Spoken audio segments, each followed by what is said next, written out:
Take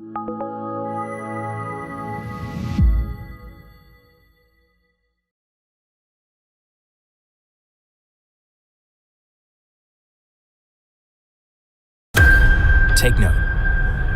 There is a brilliance inside of us that is ready to burst. But in order to achieve this breakthrough, you have to be willing to release it. Our keynote speaker knows that in order to achieve genuine breakthrough, you must first shift your thinking and find your brilliance. This pursuit over his career has helped millions of people all over the world understand their full potential in life and in business. Get ready to learn from, to experience the leader of the global brilliance movement, Simon T. Bailey.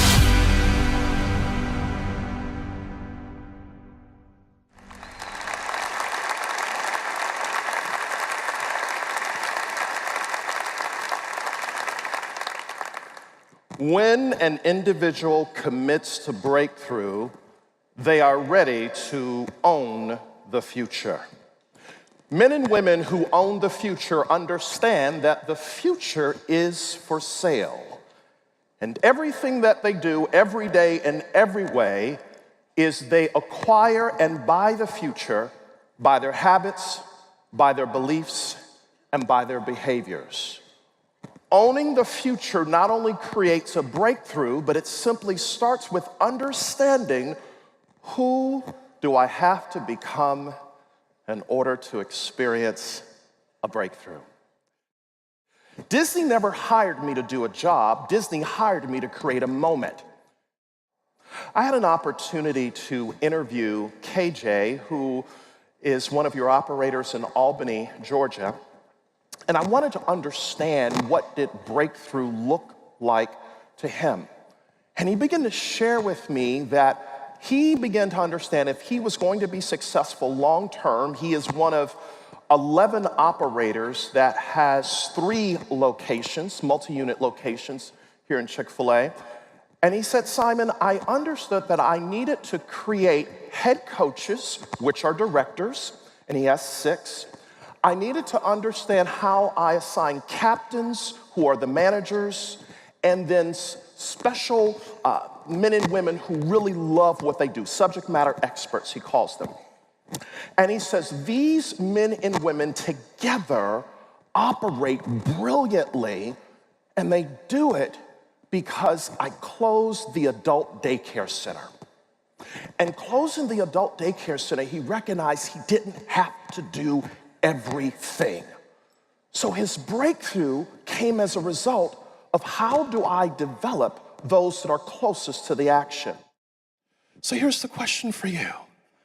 How curious are you to experience a breakthrough? How bad do you want it? You know what's so interesting? 15 years ago, my neighbor, Joe Adio, he and his wife, Deb, who are here today, they are Chick-fil-A operators. Hi, Joe. Hi, Debbie. Joe came over my house and he said, I got this 300-page application from Chick-fil-A. What do you think?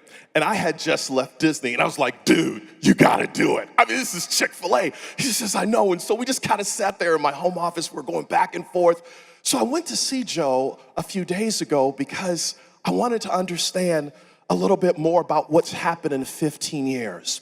And what was so amazing in the 2 hours that I was there, he said, Simon, I had to remove the constraints because his restaurant only seats 96 people. His parking space has maybe 50 parking spaces, and half of those are taken up by team members. But he said, you know what? Here's what's happening.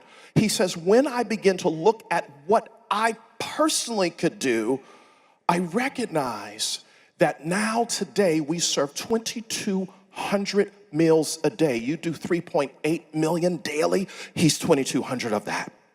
I said, what else did you do? He said, I recognized if I invested $5,000 in the back kitchen area that maybe I can get into the catering business. And sure enough, He has a person out on the street, and SeaWorld called, and SeaWorld said, hey, one of our kitchens is down for our employees. Can you come and serve them? So sure enough, they did that. Well, word spread throughout SeaWorld that all the other employees want Chick-fil-A, and this is the culinary director that's calling them. Because he removed that constraint. He began to say, where have I been, and what am I going to do about where I am? How many of y'all love Chick-fil-A? Here's why I ask you that question. Chick-fil-A is all about love.